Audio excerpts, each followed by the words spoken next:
So we saw that if we can create modularity, then we get various benefits, including we don't need mappings anymore because everyone uses the same ontology when they're talking about proteins, for instance. Annotations can be additive because we know that they are consistent to the extent that they are not inconsistent because of errors made by the people responsible, but those errors will be more likely detected because each ontology will get more users, and each ontology will bring commitment from the users to making sure that errors are eliminated because they rely on it.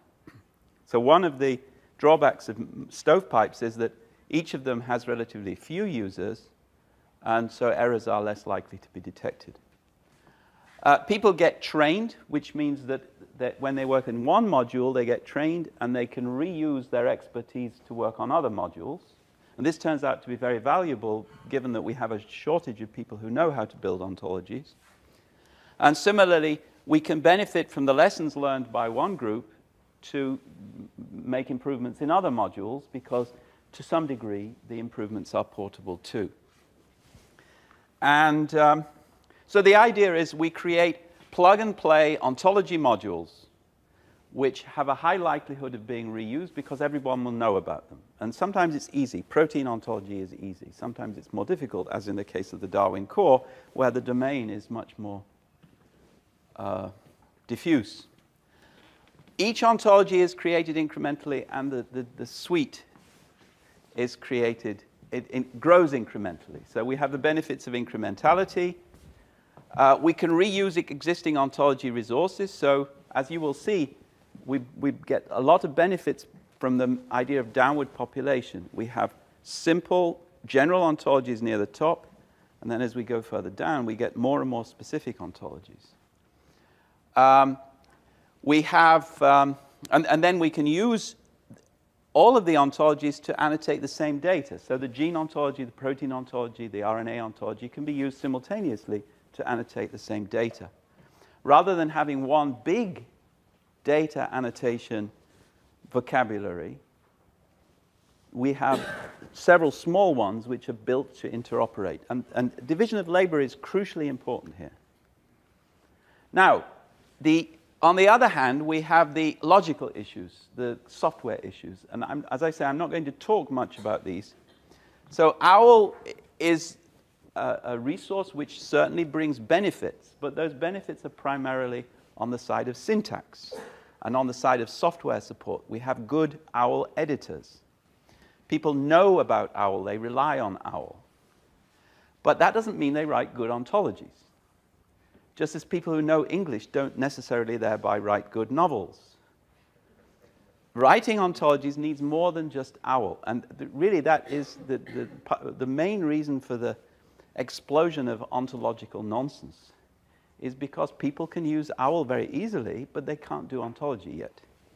So what we need are standards on the side of semantics or meaning, or as I like to conceive it, we have standards for understanding reality in the ontological way. Because what an ontology is a representation of the types of entities in reality. And these standards can be taught and disseminated, socialized through the community of people building ontologies if we have a common top level, if we use common relations, and if the lower level domain-specific ontologies, the ontologies nearer the bottom, are created from the upper level ontologies by a standardized method. So the ontology which is used as the upper level ontology within the Obo Foundry is Buffo, as we already explained.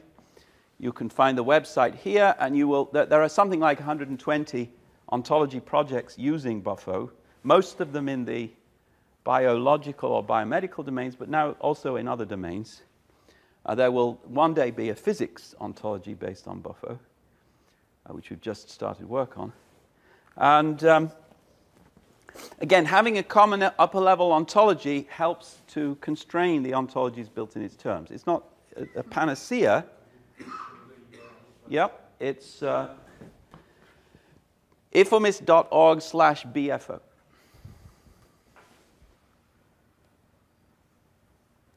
So it gives you something to teach. And so you can tell people you have to learn this before you start building ontologies, and that will stop certain kinds of mistakes. And it will give people a certain expertise. So there are now people who know how to build ontologies using Buffo. And as soon as you have a number of people with that expertise, then those people will understand new ontology work better, because they will see where the gaps are, where the problems are, because they will have seen something similar before. So each ontology will not be a new continent. It will be something that you can manage and grapple with. The upper-level ontology provides a starting point for downward population to create your domain ontology. And the fact that you're using a common upper level will promote shareability. So other people can use the ontology because it's compatible with the ontologies that they already use. So this is the picture. Basic formal ontology is at the very top. We have, I'm just mentioning these as at random, the information artifact ontology, which is an ontology for entities like data, database, ontology, text, document, publication, those kinds of things, software. We have the ontology for biomedical investigations, which I think is going to be relevant for nearly everyone in this room, because this is an ontology of things like samples, protocols, equipment, DNA repositories, staining, statistics, everything which is involved in doing an investigation, including taking, storing, measuring samples. And then we have the ontology of general medical science, which is a top-level, very small ontology of things like patient, disease, therapy, treatment, symptom, and so forth. And you'll see that we have the infectious disease ontology here. The infectious disease ontology is created by downward population from the OGMS, which is created by downward population from Buffo. What does that mean? Well, let me find the relevant slide here. So you take your ontology editor, which will likely be Protégé. You import Buffo, which gives you this. And then you start at the term in Buffo, which is your top-level term for your domain. Now, each cell is an object in Buffo terms. So you don't use any of this. You just go straight to object, and then you start populating your cell types.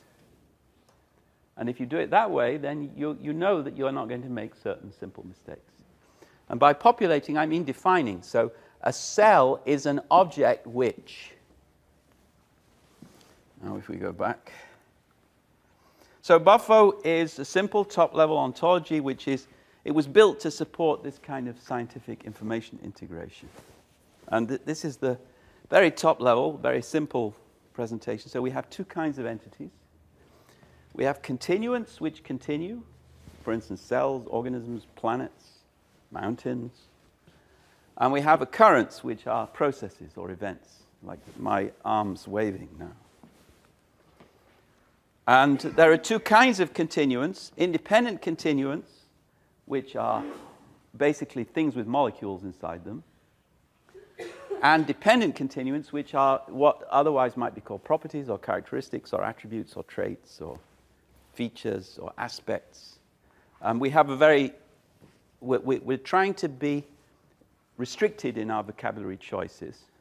And so we allow just two kinds of dependent continuants, as you will see in a minute, with many subkinds. Now, every event or every process, every occurrence depends upon some participant thing. So nothing ever happens unless it happens in or to something. And similarly, every dependent continuant depends upon some independent continuant. So there is no characteristic without an entity. Everyone okay? Now, the gene ontology corresponds, broadly speaking, this is not unproblematic, but broadly speaking to this tripartite division in that every cellular component is an independent continuant, every molecular function is a characteristic in this generalized sense, and every biological process is an occurrent. So the three ontologies of the gene ontology correspond to the three top levels of Buffo. And then the two subtypes of dependent continuant are quality and disposition. So a quality is something like a temperature or a color. A disposition is something like a potential or power or function. So the function of this the function of this cup to hold coffee is a disposition in the Buffo sense. Just to highlight, one of the syntactic confusions that arises sometimes with working with the Darwin core community is occurrence or occurrent, because an occurrence in Darwin core speak is a continuant. Yes, so that's one of the things that we need to sort out. So words that you are free to choose your own words, providing you define them. So not everyone should use Buffo. Obviously, the world would be a better place if everyone used Buffo. But not everyone must use Buffo, but if they don't use Buffo, then they need to define their terms so that the meaning is clear. And this is just to make life easy. You're provided with a template, which a lot of people are using, and it turns out to be very easy to use to create definitions. Now, the next step, which we've talked a little bit about earlier, and which is the afternoon topic. Yes? I'm a little bit familiar with Buffo, and yeah. I think it borrows from Dolce. Yeah. Yeah. The whole top distinction of continuant and occurrent, I can sort of force my worldview into it. But I mean, I don't know if it's somehow, in some sense, ontologically more sound than some other approaches. For instance, you could imagine some sort of more of a process philosophy type of top-level ontology. And, you know, if you're into Eastern philosophy, you know, everything is occurring. I mean, everything is basically process. And the whole notion of a continuant, well, are you talking about universals? Does that map to universals and occurrence? I'm coming to that. So that's what type means up here. But let me deal with process ontology. So if you just want to have a process ontology, then you just ignore everything to the left. So Buffo is a process ontology. It's just, it gives you also this extra bit. So it's not incompatible with the process ontology, it's just trying to do more. And it's actually quite hard to make these two live together within a single framework, logically speaking. So process ontology makes your life easier. OWL is very, very well suited for process ontology. Many of the problems that you have coding with OWL disappear if everything in the universe is just a process. Because OWL is, in its bones, a four-dimensional ontology. So we talk about this offline, but I can also show you some literature where this is made clear. So four-dimensionalism and process ontology really come down to the same thing. And OWL is very well suited for those things. And many problems we face using OWL arise because we want to deal with these things. Now, why do we want to deal with these things? Well, I started working on Buffo when with people who were involved with me in a project in medical ontology. Now, if you're dealing with medicine and you go to doctors and you say, there are no patients, there are no bones, there are no hearts, there are no cells, there are just processes, they'll kick you out of the room. So we had to have those things in there. And then the next step was these, so that gives you these things. The next step is these things. What are diseases? Now, diseases are certainly not things. Diseases always involve a disease course, but the same disease can have very different courses according to whether you take drugs or don't take drugs, or lazy, not lazy. So the disease is the same, even though the disease course is very different. So we need the diseases somewhere else, and they go here, in fact. Diseases are dispositions, according to the OGMS framework. Now, you can do Eastern philosophy. You can do process ontology. And I would challenge you on that basis to do ontologies which will be accepted by scientists. And if you get more scientists who accept what you do, I will join you immediately. Also, I would, yeah? I think maybe that's the wrong way to look at it. Yeah. Because, so if I'm trying to if I'm a scientist and I'm trying to put my terms within this context, I need to have an understanding of when something is an occurrent and when it is a continuant. Yeah. So just having these two things Yeah. begs the question, I have a term, does it fit in this category or does it fit in this Yeah, other good. category? And so it's, yeah. So I think that will, it will be different from case to case. It will depend to some degree on your definition. So there are certain problem cases which are well known in the literature on Dolce Buffo type ontology. So and I'll give you some examples. Is a forest fire a continuant or an occurrent? Is an epidemic a continuant or an occurrent? Is a storm a continuant or occurrent? Is an ocean wave a continuant or an occurrent? So these are the classic examples. Every single one of those is a continuant. Unproblematic. How do I know? Because you can take a photograph of it at different times. You can say, the forest fire is there, the forest fire is there, the forest fire is there. And it's moving. Look, you can see the forest fire, it's moving. It was over there yesterday, now it's over here. That's all a continuant talk. And an epidemic, what is an epidemic? Well, it's a pack of monkeys jumping through the forest, latching on to different trees.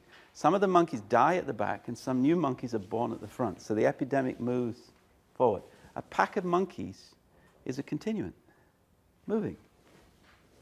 So they're all actually unproblematic, all the standard problems. However, let me just say one more thing. If you don't like it, treat it as like the QWERTY keyboard, or treat it as driving on the left. You may prefer to drive on the right, but everyone in this town drives on the left.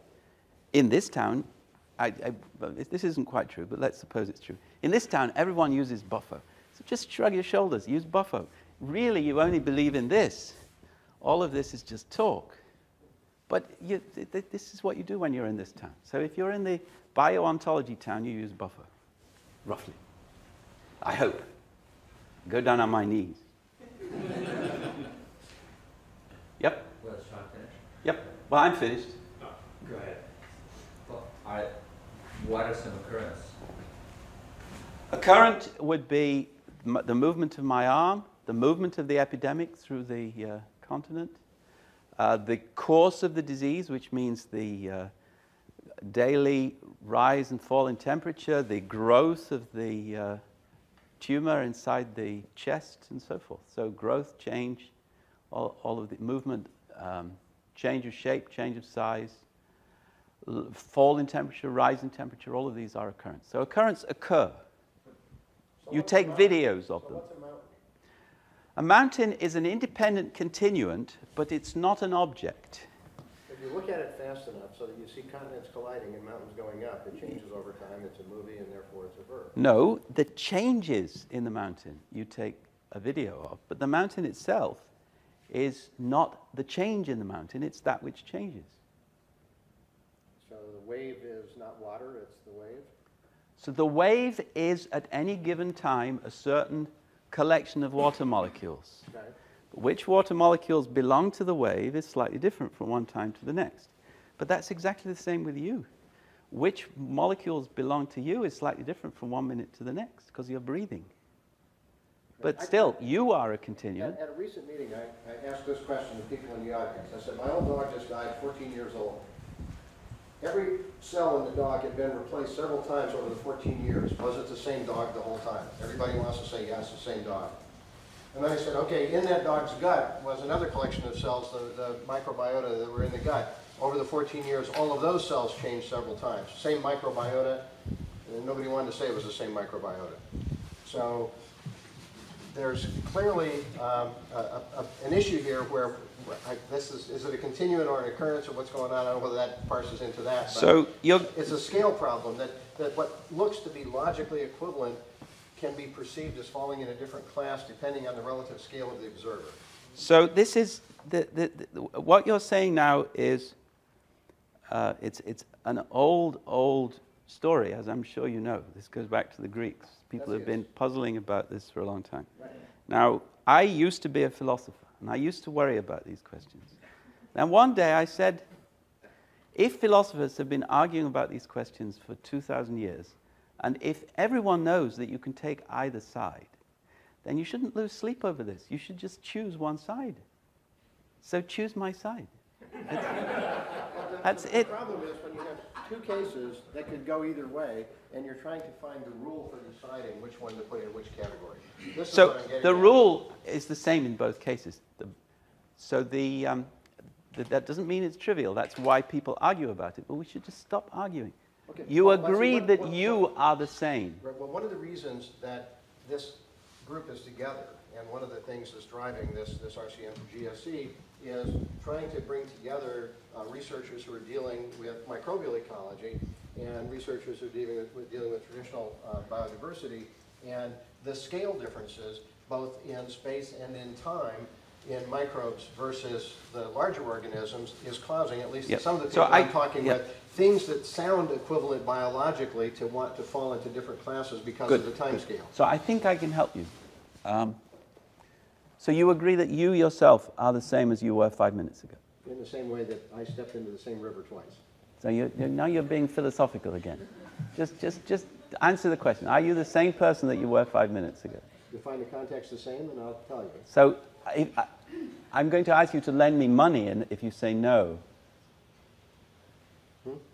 So will you be the same person tomorrow? My context is, in a minute, I'm going to ask you to lend me $100 for 1 day. Okay, I'm trying to figure out how that Well, that try context- your favorite answer, and we'll see what happens. I gave you a context.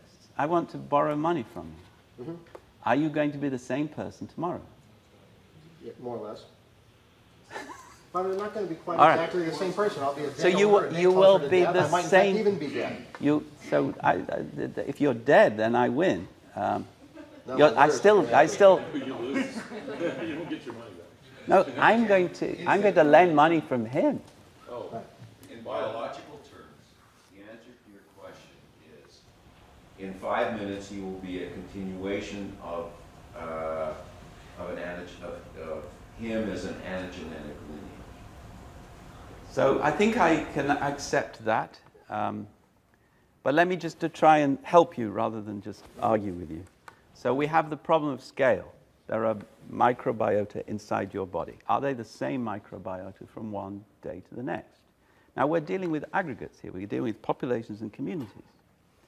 In some, so at some level, for instance, a single microbiota may no longer be there tomorrow. So the question for that the microbiotic entity doesn't arise. But on some readings of population, it's the same population. It's just that some of its members have died and some are born. Populations are continuants. Now, I believe that what I know that this has been worked out consistently, and it's been eyed critically by many people, many very clever people who want to destroy this thing. The rule is that every part of an independent continuant is an independent continuant. If there are things which are in the vicinity of your organism which are not independent continuants, then they are not part of you. They are participants in processes involving you. So the cells in my body are the same cells even though they're not because I'm the same. So that doesn't make sense. The cells, If all of the cells in my body are independent continuants, yeah, and I'm in the independent- technical sense, which is defined. and I'm an independent continuant, Yeah. and we go 5 years and every one of my cells has been replaced, Yeah. but I have not been replaced, Yeah. how did that happen? Well, because you are what he just said. You are. Could I just, Yeah. I mean, in Yeah, a sense, go it's ahead. this idea of instituted, it's like an institute. It's an instituted phenomenon. Like the members of any academic institute will change over time, but the institute itself is maintained. It doesn't solve the problem of granularity, but it's sort of an interpretive framework. Which I'm happy with, actually. So it's the same gut flora or different gut flora? So you have to express the question more precisely. Are you talking about the same population? Are you talking about the same aggregate, where the identity criteria are the same members? Almost certainly not in the second sense, but they are in the first sense. But in neither case is anything either a part of you or inside you topologically, which is not an independent continuum. There are things going on inside you, but they're not parts. Okay, if I take a planarian, a flatworm, and I cut it in two, and Yes. it generates a head on one end Yes. and a tail on the other, are those two the same as the first worm? So these really are old Yes, they questions. Are they the same as each other? So clearly not. Clearly they are not the same. And even if you cut it and they don't regenerate, they're also not the same because the worm doesn't exist And if anymore. I cut it in half and one half dies and the other half regenerates, is the one that survives the same worm? So that would not be a question for an ontologist. We're talking about sameness here, and started with the continuant and the current, and you just define them to be, well, this is, I mean, a continuant can exist for half a second and still be a continuant, Yeah, right? exactly. And the current is a process. It's not a. Yeah. So the cutting, the regeneration, these are occurrents. The worm, the half worm, the blood on the floor, these are continuants. It's not rocket science, and it's not even important that you believe in it. You just accept it. In the way that you accept driving on the left or on the right, as the case may be. Yes. Something that's well known from the data warehouses. They don't talk about continuous and changing, but they say slowly changing, fast changing. And what's slow and fast is just relative because it depends on how you're viewing the things. So are you defending him now? No. Sounds as if you're defending him. Sounds like a compromise. No, there are no compromises. There are no compromises. It's either agreement or disagreement. No, it's acceptance. Yes. So, one of the things that you said earlier that struck me was that you said from a computer science perspective, you know, like ontologies are just what you can do with them. Yep. So I'm going to take a computer science perspective. Yep. So I'm just curious, is it that important that we actually get things in the right spot here? Like, what can be done with an occurrent? You know, I mean, is there some type of reasoning that's different with respect to occurrents and continuants, or there's some additional power we get by making these distinctions? I can only give you examples. So if you look at the literature on defining disease, it's very common for people to say that the disease is a process. And so when the doctor examines the disease or studies the disease, he's studying a process.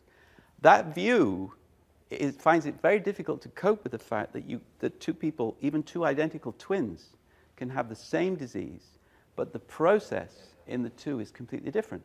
Now, this tells me that we need to distinguish the disease from the disease process. Now, I could give you a dozen similar cases where what was difficult on one reading becomes easier, not trivial. So there are still problems for the buffer view when you start thinking about how aggregates of molecules, for instance, which are changing, can be identical to larger organisms which are not changing, except in the sense that their molecules are changing. So it's not a trivial issue, but we should stop worrying about it because people have worried about it for 2,000 years, and we know that you can take either side. You should just choose a side. So I think what you're saying is it somehow simplifies certain. It gives you a simple strategy to follow, rather like, well, let's everyone drive on the same side of the road, and then all these traffic accidents will cease to happen. It's the same kind of agreement. Yep.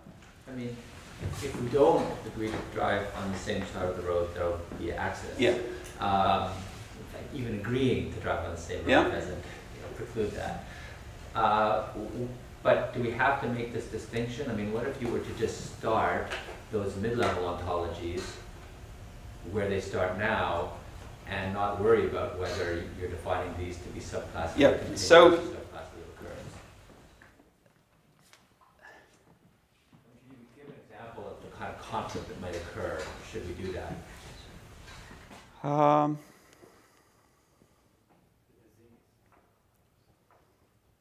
So I gave you the disease example.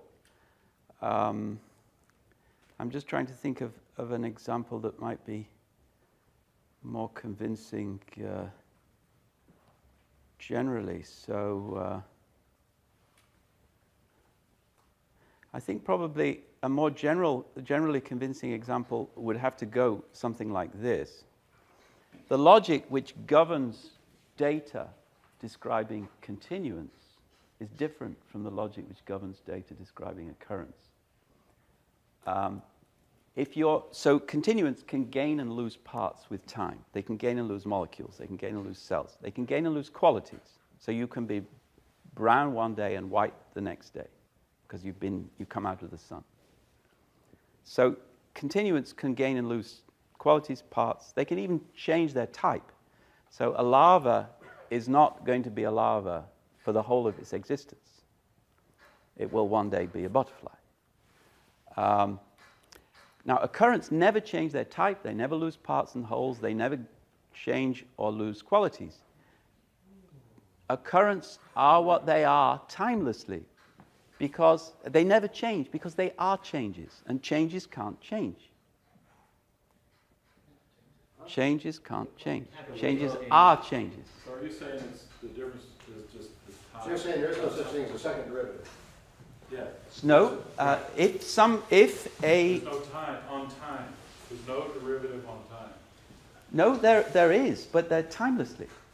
So this is a motion which is regular. This is a motion which is accelerating. Well, I'm just saying, you're saying the time derivative on the current entity is 0.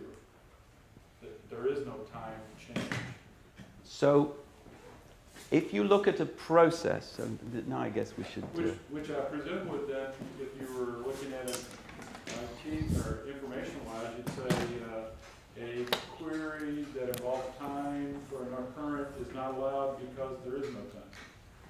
No, because this is an occurrent motion which takes place between time 0 and time 1. During that time, it accelerates. You can say all of those things. But it itself doesn't change. I just drew it. That's what it is, timelessly. This is a different occurrent. But the word timeless, to me, means no time. Without No, time, what there is holds no of it time. holds timelessly. So this is an accelerating process. So you can shave. You will not have a mustache tomorrow. And then you can grow your mustache again. Right. That's you. You are identical even though you As far change. as the Something similar right. never happens in the realm of occurrence. So in this concept of you, which you were using here, I will borrow money from you. Will you be here concept. tomorrow, and are you the same? In that context, then that you is timeless. So that. There is no change over time for that entity. So, but it's clear that I change in all kinds of ways, but yet I remain the same. Well, something's not changed. I mean, I'm just trying to get to the. Yeah, now you're trying to get to the philosophical I'm core, trying and to get I'm to very saying precise clarity. you will never get to the philosophical core. Because it does all come down to doing inquiries, and if we're not intending to use these structures for some derivative purpose, then why bother putting them together? So we are intending to use. So this you are, information yeah, later. yeah. And so I'm just saying, to me, the only difference between do it or don't do it would be it's useful or it's not useful, and then that's where the question would come up. Oh, here, I'll give you this case. It's not useful in this case to try to do that. That's why we separate these things. Right. So I know that it's useful because people are using it and they come back for more. But the question And would be, I think to come back to answer his would be, give me a case where it would or wouldn't be useful to make these decisions. Yes. So. And he's saying, why can't we just come in below all this, carry on with what we want to know? So.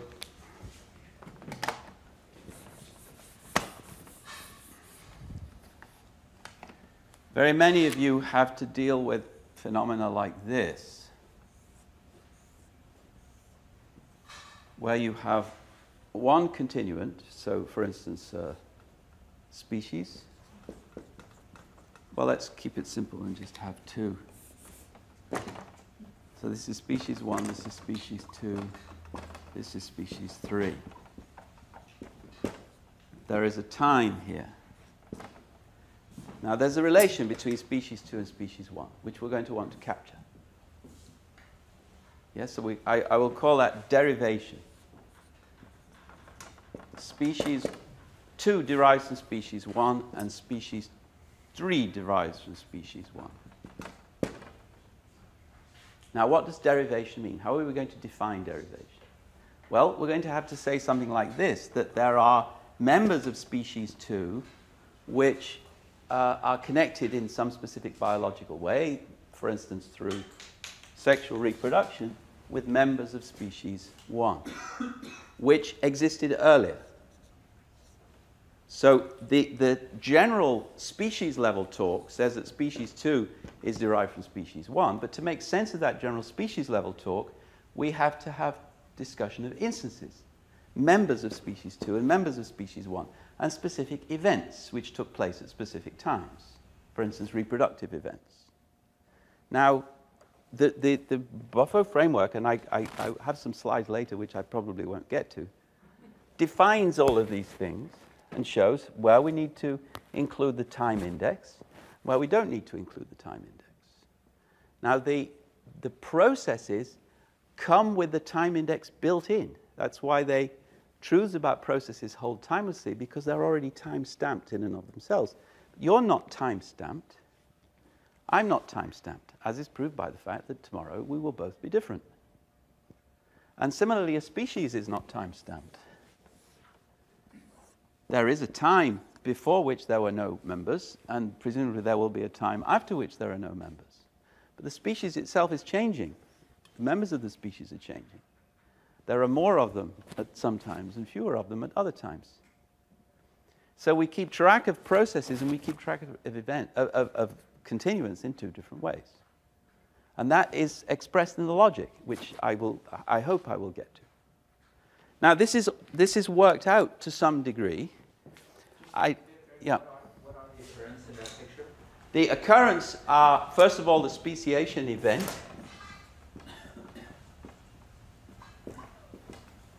And then multiple events of biological reproduction.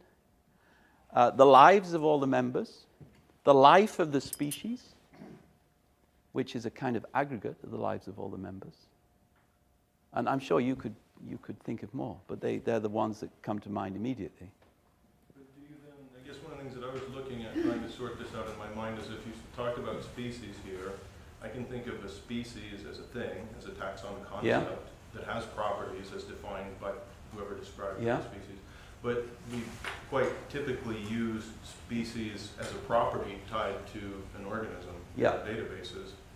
So both of those are continuous. So my preferred view of species is as a population. So we have a population of organisms. So this population has members. The organisms are sexually reproducing.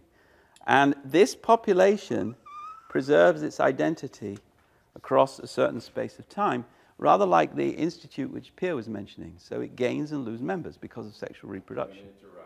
You have just pissed off the entire cladistic biological community by going back to the biological species concept and dumping on the evolutionary species. So I was trying to be neutral.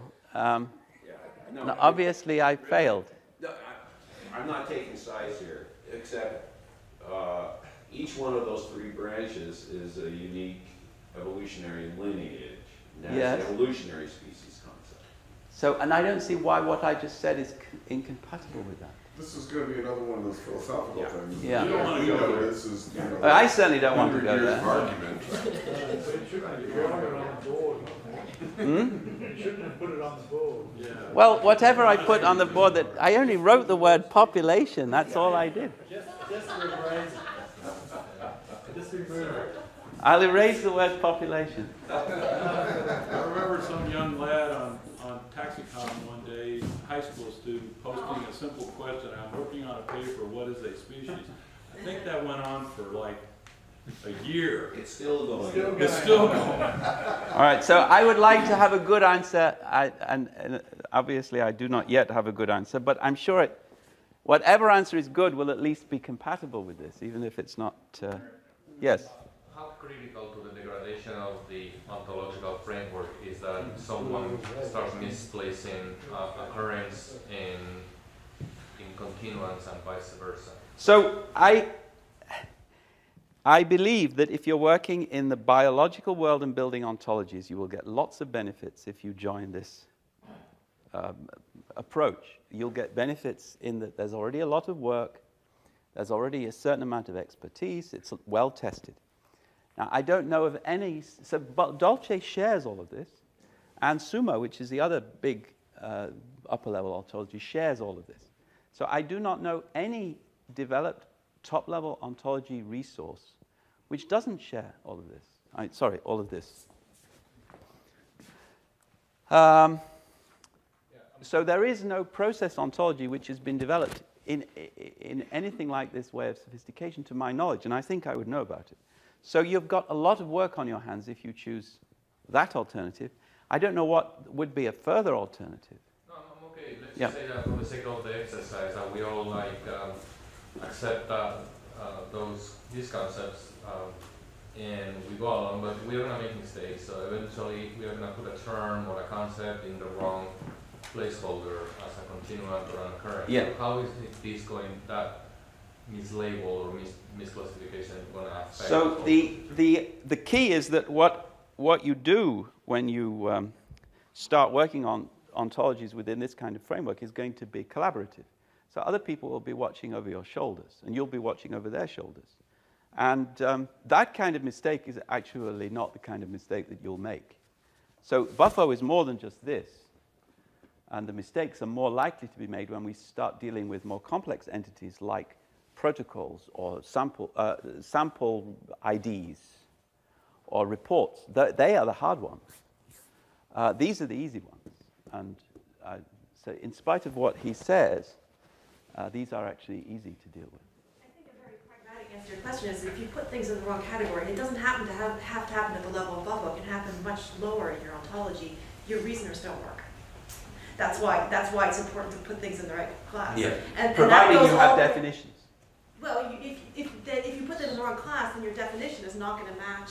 Yeah. If you define something one way and it's not what it actually is, it doesn't actually match the superclasses, then your definitions won't be compatible with the ontology structure. You'll turn on your reasoner and suddenly you'll get results that don't make any sense because something's, it'll end up telling you that the wind blowing is a kind of flower or something weird like that. Yeah. Nope, good. So the architecture of the Obo foundry is based on this but threefold distinction. So the continuants are independent continuants, which is the anatomy and molecular biology. The dependent continuants are the qualities and functions, and the occurrents are the processes. And this is granularity here. And I already described this, but I'll say it again, because this is really probably the most important thing I will say. So I'll say it with certain ritual emphasis. When you're building ontologies or ontology-like resources, in which I include the Darwin core, you're not doing your job unless you define every term. And that means a proper definition. And it should be in English, and it should be ideally in a logically equivalent form. You'll get benefits from both sides. You'll get benefits for humans from the first, and you'll get benefits for computers in the second. And they should both control each other. So that you'll get a lot better human definitions if you're forced to use the logic, and you'll get better logical definitions only if you first work out the English definitions. So you need definitions. And I did not see definitions in the Darwin core that would stand up to the basic principles of writing definitions yet. But I haven't studied the Darwin core so that I could be confident that I'm right about that. But now, it's very easy to write definitions. What you do is you have already some ontology that you've worked out. So for instance, you have Buffo, and you want to define what a cell is. Well, you go to the next highest term in the ontology, and you say, a cell has to be a special kind of object. Now, what kind of object is it? Well, it's a biological object. It has a certain unity. It's the smallest biological object which has a certain unity. So there you have your definition as soon as you've filled out the gaps. A cell is an object which does such and such. And then a CD11C low plasmacytoid dendritic cell is a cell which has low plasmatocytoid something. And you have your definition. Now, so every definition should be of the form, an A is a B which C's, where B is the next term in the ontology, upwards.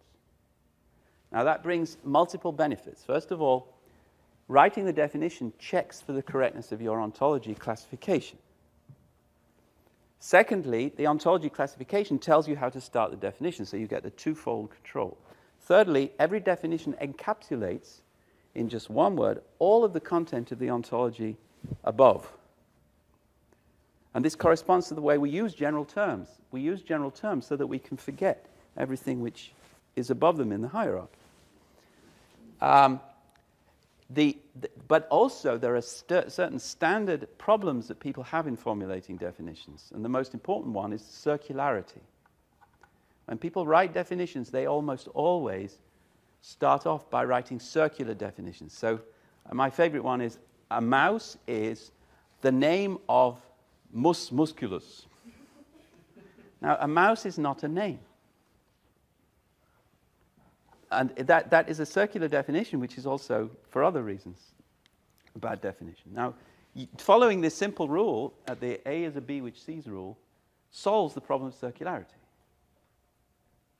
All right, anyway, it helps to solve the problem of circularity. So let's very quickly look at the OGMS ontology. So the idea of OGMS is that every clinical counter rests upon this process. You have a patient who is not yet a patient. The patient is healthy. The patient has a disorder at some point, some tiny disturbance in some organ. And the patient carries out self-assessment, and the result comes back, no pain, no problem, because it's such a tiny disorder that there's no manifestation. But then the disorder gets bigger or more intense. And the patient carries out self-assessment, and a symptom comes back, pain here.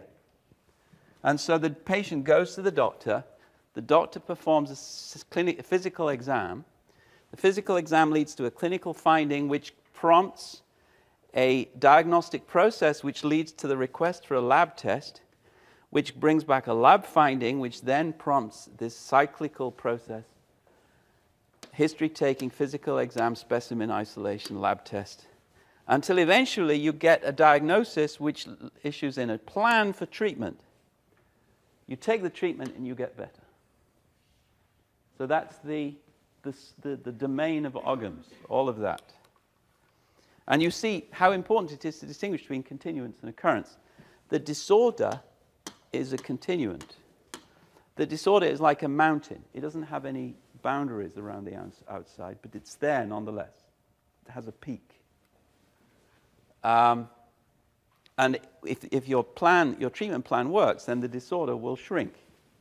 So you will continue to exist, but the disorder will cease to exist. But the disorder, which is a carcinomatous liver or whatever it might be, ceases to exist. You just have a liver. All right, so, and this is the ontology for general medical science in the bioportal, which is the NCBO resource for investigating ontologies, which you should all be familiar with if you're not familiar with it. And so this is a close-up view of what happens with a particular disease. So you have coronary heart disease. Initially, this is just small lesions and small plaques. And then it becomes a heart disease with silent infarction. Then there is surface disruption of plaque. Then there is unstable angina. And then, if you're lucky, there is stable angina. Now, this is one continuant, which is your disease, which instantiates different universals at different times, but it's always the same coronary heart disease. Rather like the larva and the butterfly earlier on, or the fetus and the infant and the adult.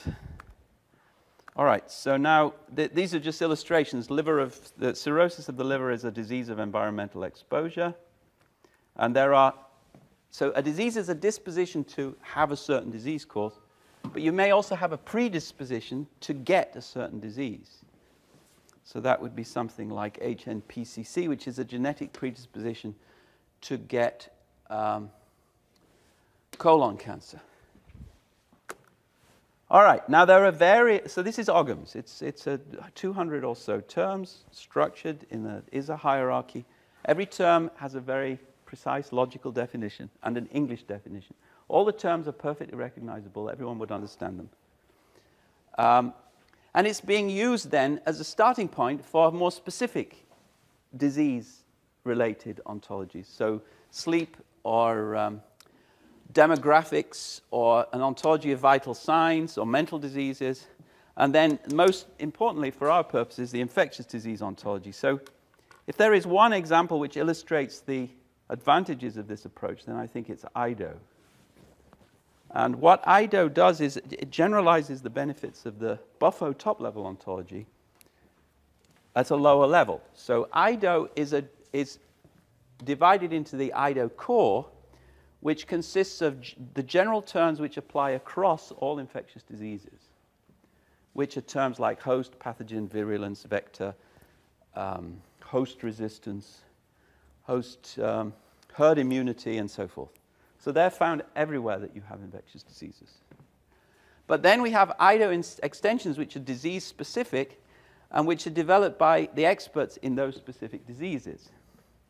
And IDO provides a starting point, which is a very rich starting point when it comes to the logical care which has been taken in building it, so that the people building the extensions can do their work rather quickly.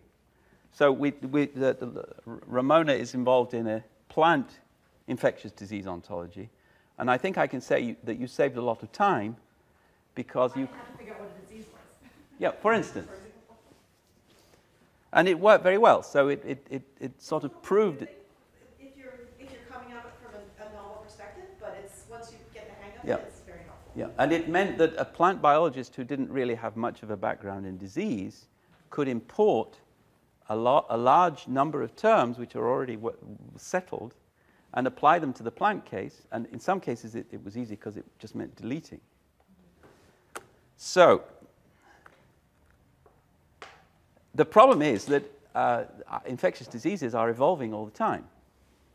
And so we want IDO itself to be evolving by means of extension ontologies, in tandem with the way in which the disease is involved. So we have an HIV extension, we have a malaria extension, we have a flu extension, and we've done quite a bit of work with Staph aureus. So we have the IDO Staph aureus ontology, which is the core of all our Staph aureus ontologies.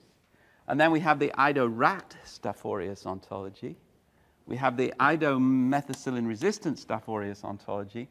And we have the IDO human Staph aureus ontology, which extends the IDO Staph aureus ontology in something like the way that the IDO rat Staph aureus ontology extends the IDO Staph aureus ontology. And the IDO human Staph aureus ontology is also an extension of the IDO human bacterial infectious disease ontology, because Staph aureus is a bacterium. And similarly, the human strep ontology extends human bacterial. Are these all only when they're in their infectious phases as well? So the IDO has to deal with the fact that infectious diseases have various phases. So you can have the dormant phase, you can have carriers which have the pathogen but are not ill. So it deals with all of those cases. Now, so I'll give you some examples of IDO definitions. So,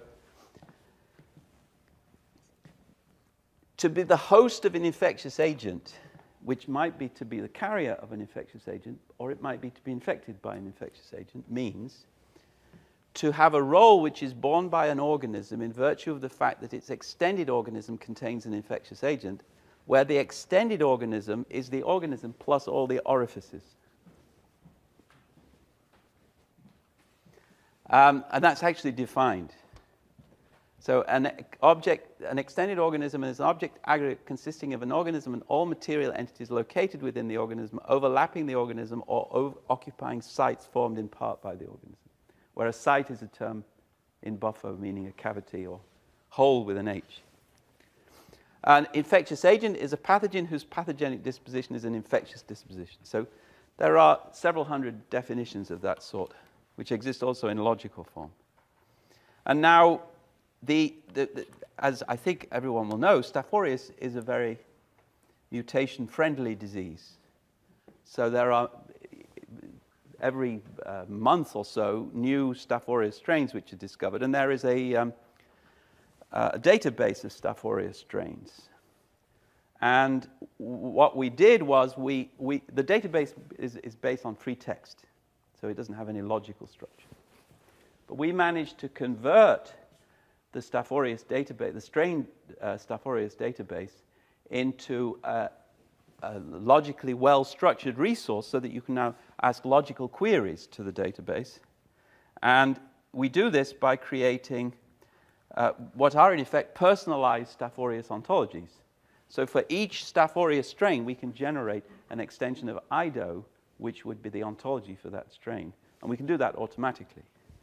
And this is a step towards personalized medicine for infectious disease, which I think is, I think it's actually very impressive. So this is, this makes data which is already being collected, but which is inaccessible except by people basically looking up in the dictionary. It makes that data accessible to computation. And so I don't think we need to go through this. So this is the staphylococcal cassette chromosome elements, which are captured in the database. But you can find information about all of these things in the database, but you can't do Boolean searches, which would enable you, say, to find whether all the patients with this strain are also classified in the data. Well, and you can see, roughly speaking, how it goes. And it enables you to study things like this. And we talked about plant IDO. Now, I wanted to say one thing about plant IDO, because I think that this may be relevant to some of the work that some of you are doing with regard to things like nativeness, is that the word? And establishment. And so you have, you're doing an inquiry into organisms within a specific geospatial locus. And you want to ask questions like, is this organism native to this locus, or is this an outlier, and so forth. Now, I don't know whether this is true, but we have done quite a bit of thinking about such issues in building IDO in relation to whether a given bacteria is native to the organism. So some bacteria are native to the organism, and some are native, but there are too many of them, and so you're infected. Some are alien to the organism, but there are too few of them, so you're not infected. Now, it seems to me that those kinds of definitions within IDO may be relevant for defining corresponding terms within the extra-organismal world of organisms. So anyone who is interested, I can help you find possible counterparts within IDO, just as a means of, first of all, seeing whether it might be useful, but also of giving you a source of definitions, because these definitions are conceivably transportable into the extra-organismal space without too much work. All right, so now let's go back to Buffo.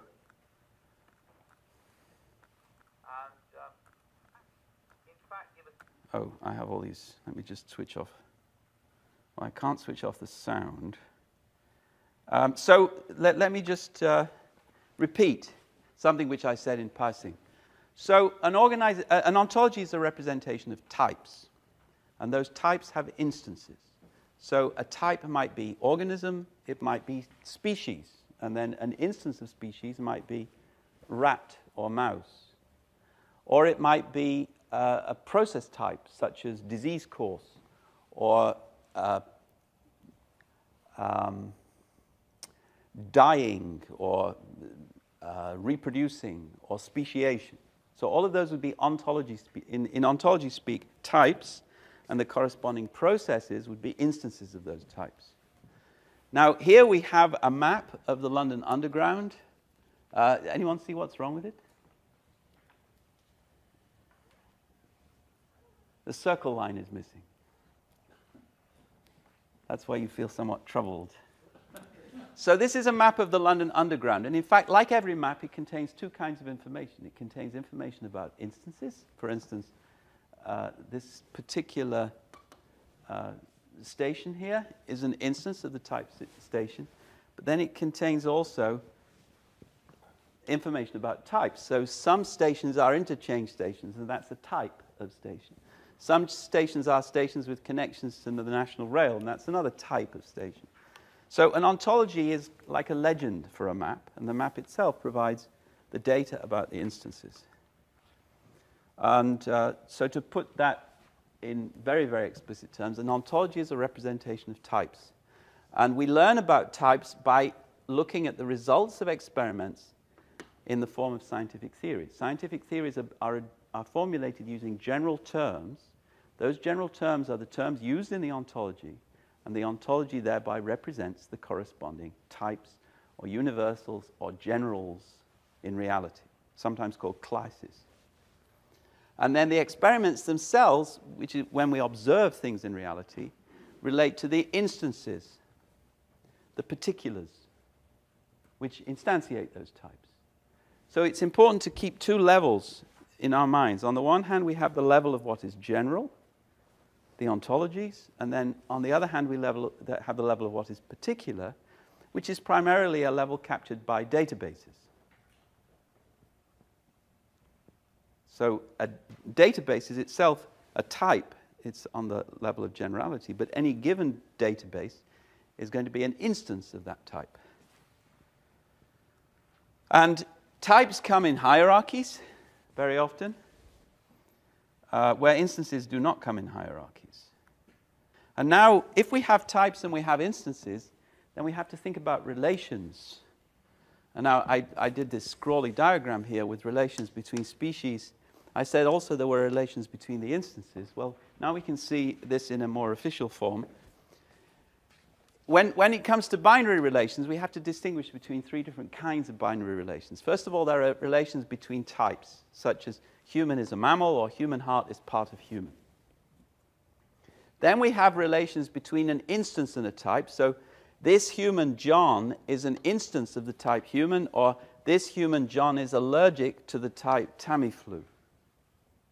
And there are many other such examples. This is actually the most important one for our present concerns. And then there are relations between instances.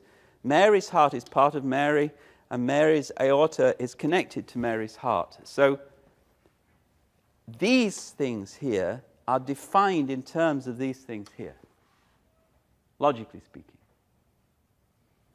So the relations in an ontology, which are used to define the ontology terms and which are used to create these hierarchies, are themselves defined in terms of instance-level relations.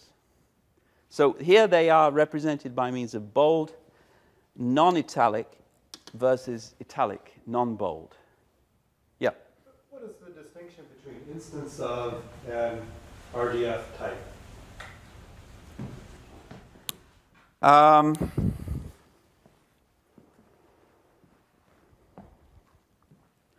So I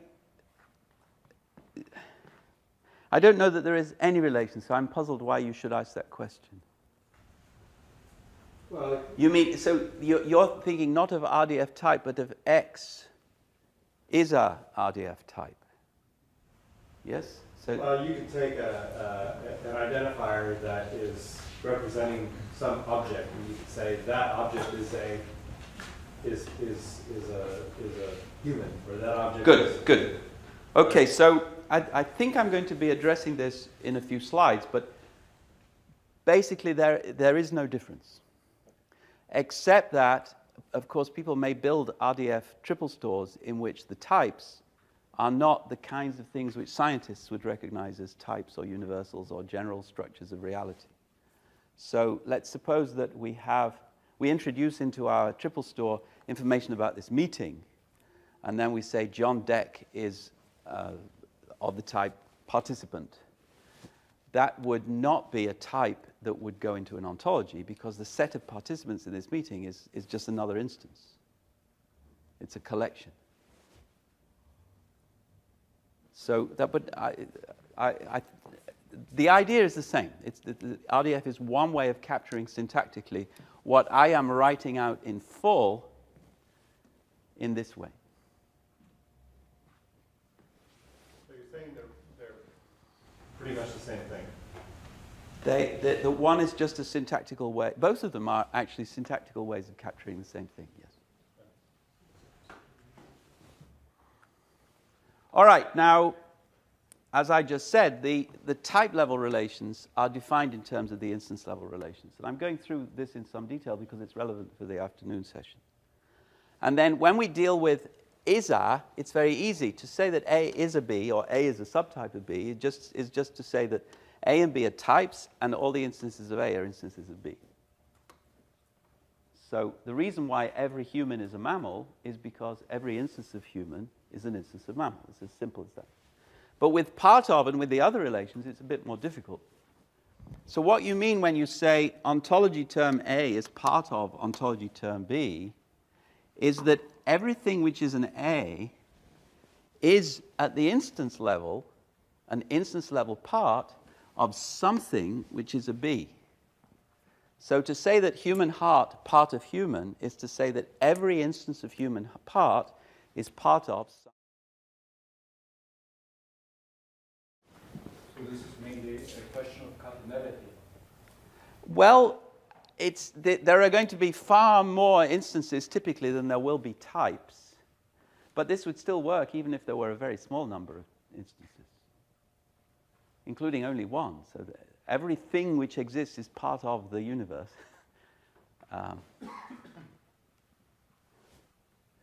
Now, it's important that if you're building an ontology, then if you assert relations which form the edges connecting the nodes in the ontology, then these relations have to hold universally. So this is why we say all some. And the reason for that is because we want transitivity. So if we want to assert that A is part of B and B is part of C, then we want to be able to infer that A is part of C. But we can only do that if part of means every A is part of some B and every B is part of some C. Because only then will it follow that every A is part of some C. And similarly for all the other relations. As we were saying earlier, for continuant classes on the instance level, part of is time indexed. So to say that A part of B for continuants A and B, such as organism, means that given any particular A and any time t, if A is an instance of A at t, then there is some instance of B such that A is an instance level part of B at t. Now you don't need that for occurrence. I don't know whether I have it. No, you don't need that for occurrence. For occurrence, you can just say A is part of B means given any A, there is some B which it's part of. So this is the difference between continuance and occurrence, logically speaking. And now we can see how this works by looking at some specific representations of the relations I was talking about earlier. So we have the derives from relation. So every zygote is derived from some ovum. Every zygote is derived from some sperm. What does that mean? Well, pictorially it means that if we have an instance of the type zygote that's big C1 at T1, then earlier there has to be an instance of the type ovum and an instance of the type sperm. Now that can be generalized to other kinds of biological derivation relations, but the important thing for our purposes is that the C and C prime here are different continuants which merge, just in the way that your worm split earlier, so that we end up with one new continuant from a certain time point. And all of these things are instances, and the capital C's represent types. And then we have a simpler case, which is transformation of, where one thing becomes another thing at a certain time. One instance stays the same. C is still C here. But at this time, C is an instance of big C. And at this time, C is an instance of big C1. Now, I used to think that I had a good example of this, which is what happens when you die. So you are now an instance of the type human being, but you are now an instance of the type corpse. Now, I'm not any more sure that that's a good example, but anyway, it will give you some idea.